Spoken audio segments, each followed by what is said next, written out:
ये तो आपने मेरे को मार दिया, लेकिन मैं मरूंगा नहीं क्योंकि मैं अमृत पी चुका हूँ। हाँ। तो मैं क्या करूंगा, मैं अपने धड़ को कैसे कैसे ले करके चलूंगा, घूमूंगा। तो प्रभु ने इनको कहा था कि तुम जो है एक तरीके से मुंह हो, तुमने अमृत पिया है, वैसे तुम विष हो। तो अब तुम जो है क्या करोगे, जिनके जीवन के अंदर अनिष्टताएं घटित होनी होंगी उनकी कुंडलियों में आप ये योग घटित कर देंगे। तो राहु केतु एक्सिस से ही कालसर्प बनता है। और वैसे ये कालसर्प नहीं है, सिर्फ राहु केतु एक्सिस में जब सभी ग्रह आ जाते हैं तो उसको हम कहते हैं कि व्यक्ति को जीवन में ये घटनाक्रम होगा। लेकिन इतनी डरने की फिर भी आवश्यकता नहीं है।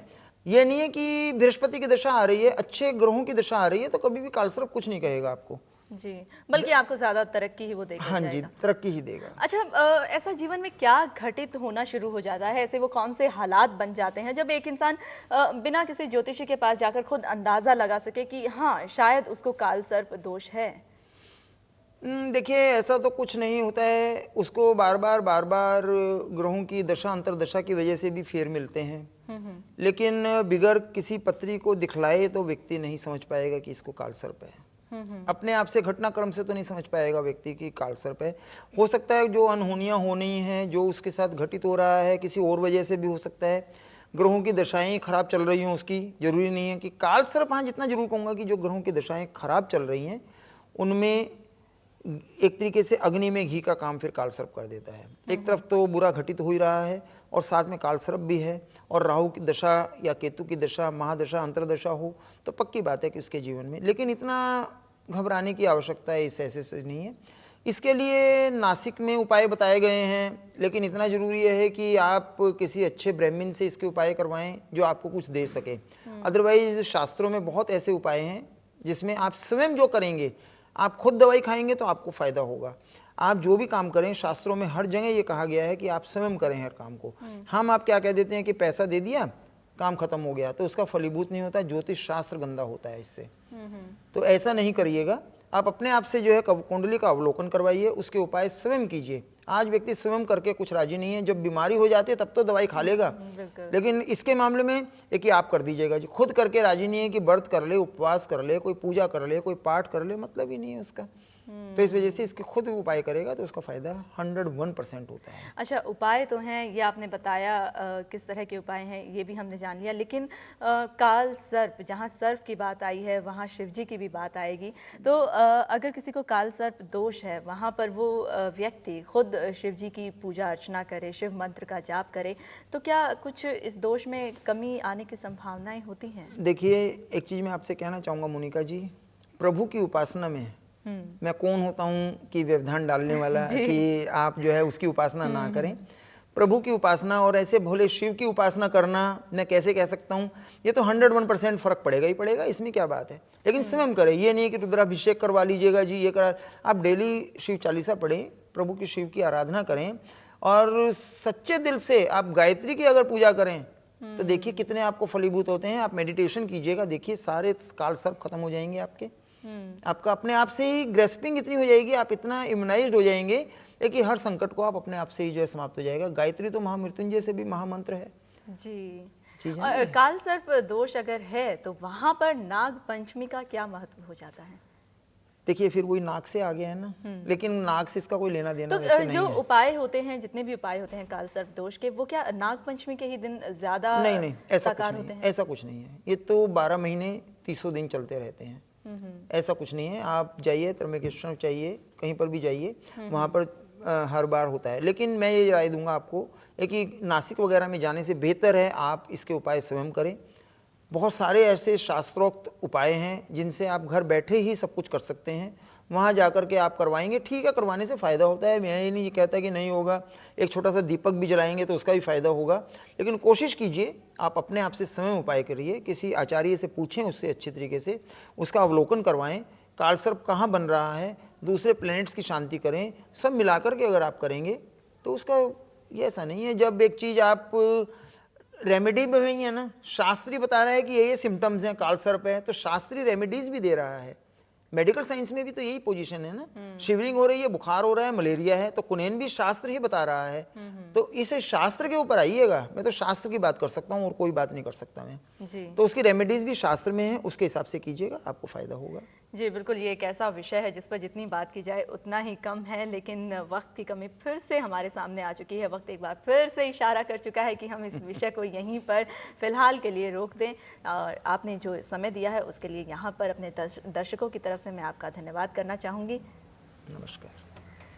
आज के कार्यक्रम में बस इतना ही। आपसे फिर करेंगे मुलाकात किसी नई जानकारी के साथ, लेकिन जाते जाते अभी मैं आपको बता दूं, कोई सवाल है आपके मन में, कोई समस्या है आपके जीवन में, या फिर कोई उलझन है आपके दिमाग में, तो अब इन सभी चीज़ों को सिर्फ सवाल बनकर रहने की ज़रूरत नहीं है, बल्कि आप इनका जवाब पा सकते हैं, जीवन की परेशानियों को दूर कर सकते हैं सिर्फ इस नंबर पर फ़ोन करके। अभी आप आचार्य जी से बात कर सकते हैं, उनसे अपॉइंटमेंट ले सकते हैं। उनका नंबर है 9811350835 और 9910649269। आप उन्हें मेल भी कर सकते हैं। मेल आईडी है rphoro@gmail.com। हमारे आज के इस कार्यक्रम में बस इतना ही। आपसे फिर करेंगे मुलाकात किसी नई जानकारी के साथ। तब तक के लिए नमस्कार।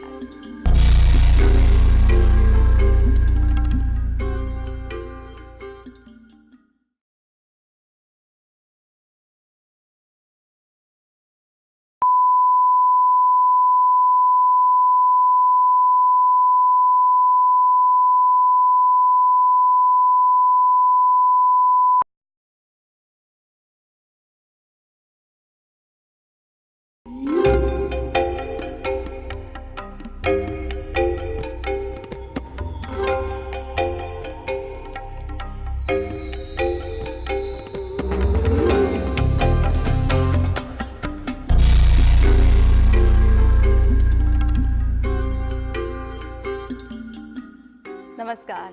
हिडन साइंस ऑफ इंडिया, एक ज्योतिष विचार, इस कार्यक्रम में एक बार फिर से मैं मोनिका आप सभी का स्वागत करती हूँ।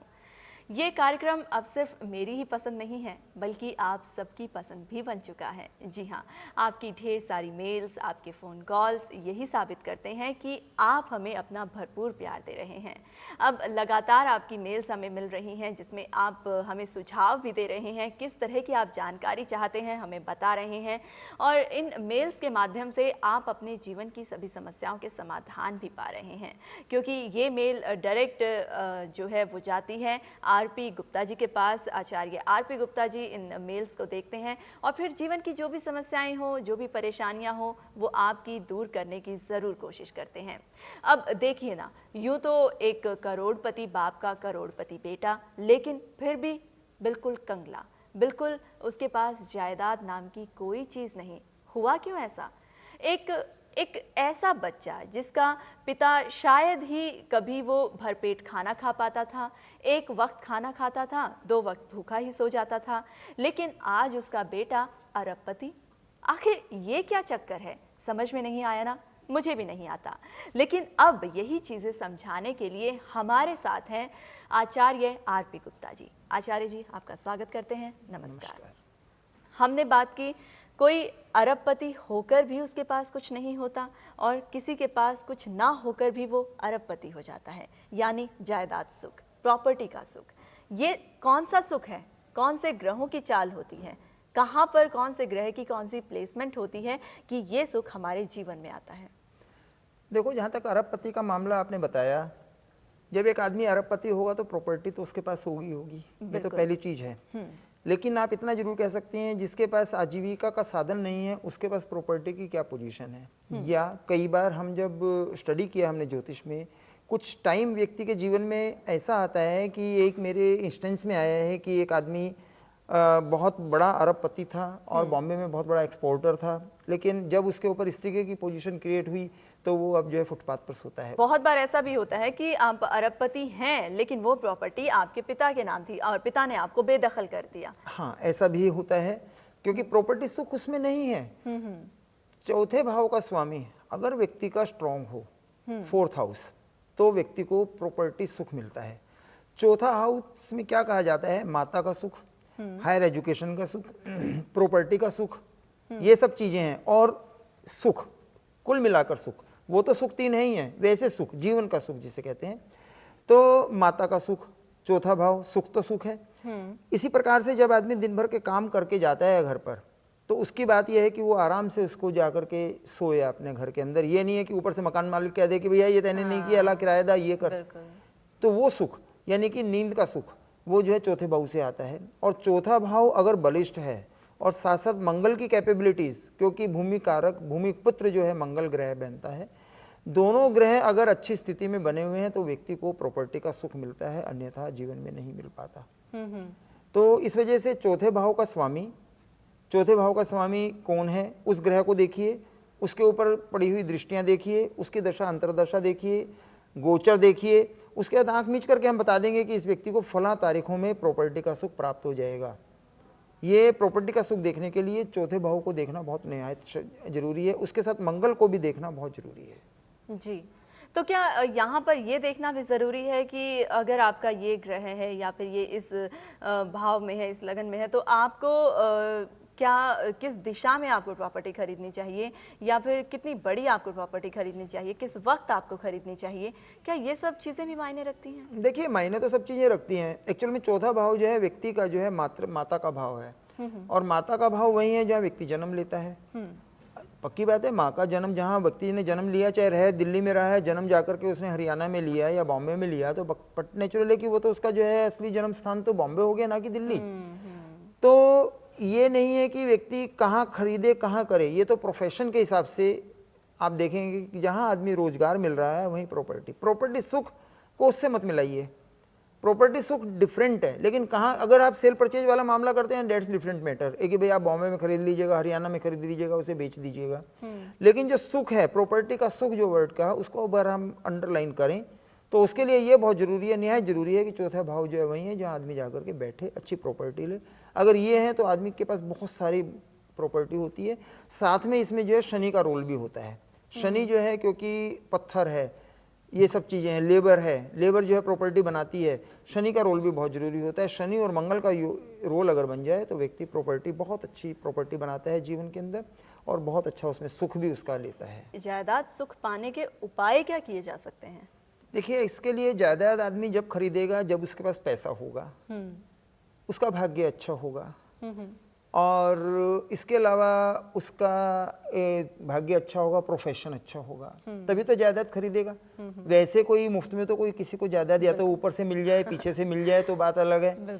तो जब नवमेश की दशा आती है, या फाइनेंस के स्वामी की दशा आती है, या प्रोफेशन के स्वामी की दशा आती है, तो उस व्यक्ति के जीवन में जायदाद खरीदने का, क्योंकि फालतू पैसा वो बैंक में तो जमा कराएगा नहीं। और आज के संदर्भ में अगर मैं कहूँ, जितना भी ब्लैक मनी है सारा का सारा उसी में जाता है, जायदाद खरीदने में ही जाता है ज़्यादातर।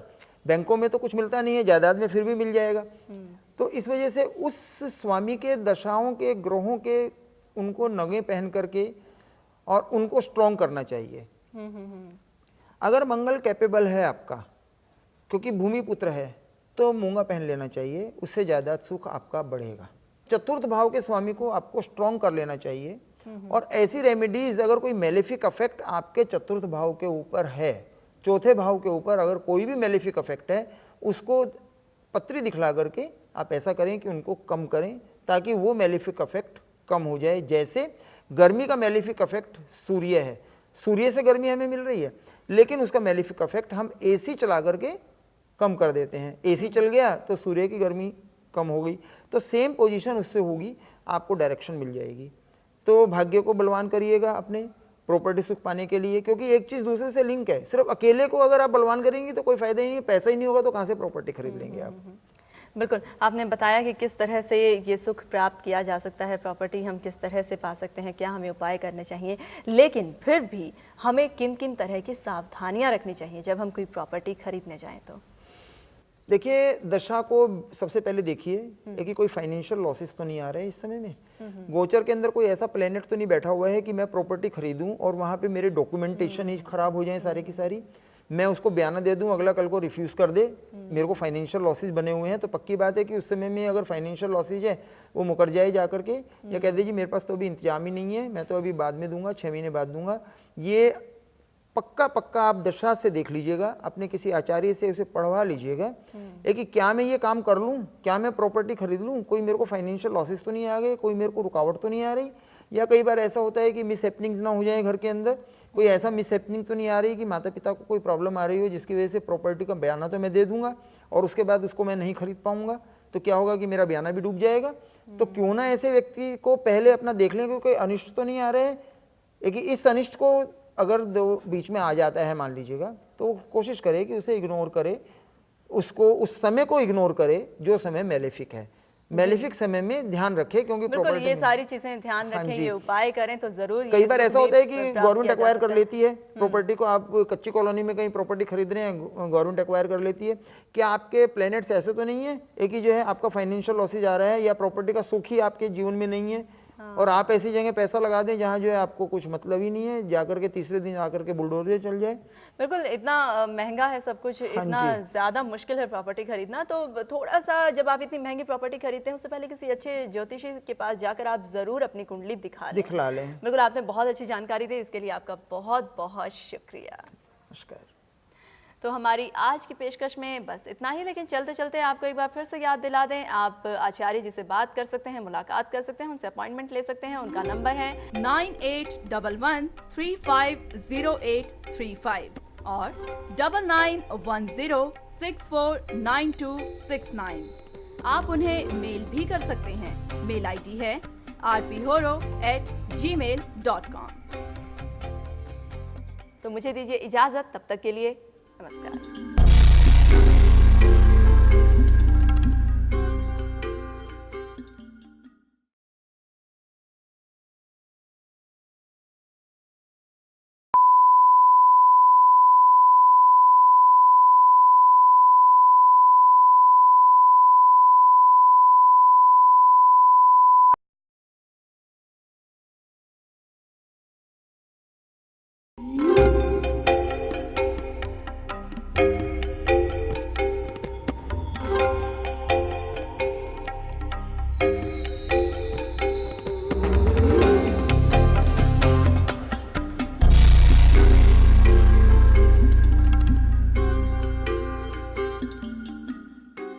हिडन साइंस ऑफ इंडिया, एक ज्योतिष विचार, ऐसा कार्यक्रम जिसमें हम आपको ज्योतिष से जुड़ी नई नई जानकारियां देते हैं। नमस्कार, मैं मोनिका एक बार फिर से इस खास कार्यक्रम में आपका स्वागत करती हूं। हम हमेशा ही अपने सितारों की चाल जानना चाहते हैं, ग्रहों के हाल जानना चाहते हैं, लेकिन ये ग्रहों के हाल, सितारों की चाल, आखिर ये सब है क्या?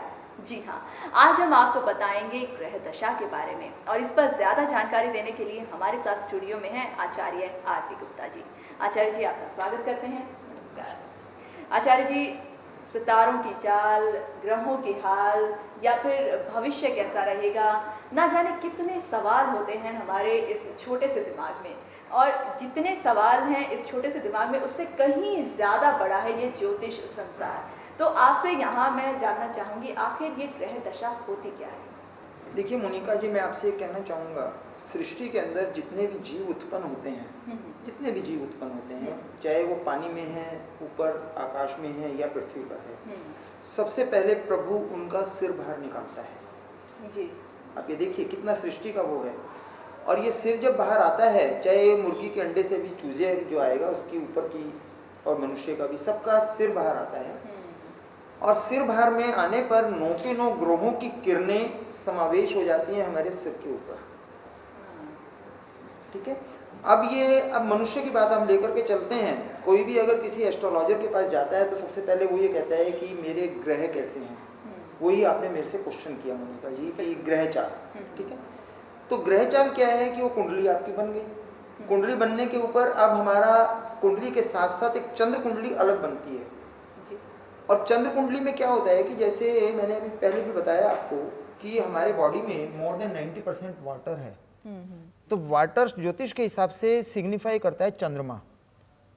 चंद्रमा वाटर को सिग्निफाई करता है, और आप ये देखेंगे कि ज्वार भाटे जो समुद्र में आते हैं, कितने बड़े कहर बरपा जाता है वो, और वो भी पूर्णमासी के आसपास ही आते हैं जब फुल मून होता है।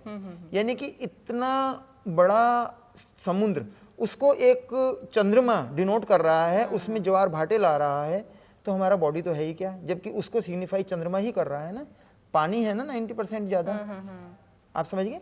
तो चंद्रमा की स्थिति के अनुसार ही हमारे जीवन के अंदर ग्रह दशा का समावेश होता है। चंद्रमा एक राशि पर 27 नक्षत्र होते हैं। 27 नक्षत्रों में एक राशि को चंद्रमा एक राशि पर 2.25 दिन रहता है। तो 2.25 दिन जो रहता है, 2.25 दिन एक ही व्यक्ति की राशि एक ही होगी। मान लो 2.25 दिन वृष राशि पर है तो 2.25 दिन वृष राशि ही रहेगी। लेकिन उसकी ग्रह के हिसाब से अलग अलग नक्षत्रों में वो विचरण करेगा, जिसके हिसाब से अगर कि मान लीजिएगा वो अश्विनी नक्षत्र में कर रहा है तो केतु की दशा में होगा, उसके बाद वो भरणी नक्षत्र में चला जाएगा तो शुक्र की दशा में होगा, उसके बाद कृतिका नक्षत्र में चला जाएगा तो वो सूर्य की दशा में होगा। ऐसे ही 2.25 दिन जो वो नक्षत्रों को बदले जाएगा, जहां जहां नक्षत्र चलेंगे उसी हिसाब से उसकी ग्रह दशा बदलती चली जाएगी।